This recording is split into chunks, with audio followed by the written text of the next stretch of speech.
Good. Ay, nako, good morning mga kapakpak. Happy Saturday, happy weekend teacher, Kuya Dan. Napakabilis sa panahon.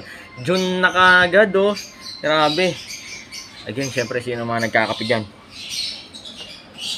Approaching na, kapakpak, ang rainy day season, breeding season. Napakasarap. Again, sa mga nagtatanong. Located po tayo sa 37 Consuelo Street, Marulas, Valenzuela City. Pwede kayong tumapo rito from Monday to Saturday, 8 AM hanggang 8 PM ng gabi para makapagkapi-kapi tayo at kwentuhang iwaga sa pag-iibon. Good news, kapakpak ko. Salamat sa tropa natin, Sir Bello.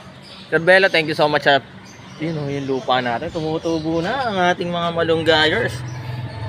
Wala tayo kasing lupa eh. Sana garden, pero ito tumutubo na.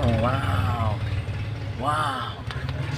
Meron pala tayong green thumb, pero madali na magpatubo na ito. Yun, oh, wow.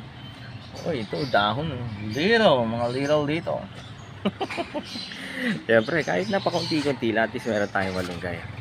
Yan. Siyempre, kapakpak, share ko lang. Ang target ng Dan Cebunan by 2030, lahat ng bahay dito sa Metro Manila, Luzon, Visayas, Mindanao, merong ibong inaalagaan at least kahit isa or isang pares. Para gusto na yung kapakpak ma-experience yung saya, ang lupit, ang ganda ng pag-aalaga ng pag-iibon. Grabe, grabe. Again, syempre, lagi nyo tatandaan, mas masaya ang buhay pag may ibon sa bahay. Life is happier with pet birds at home. God bless a lot. Bye.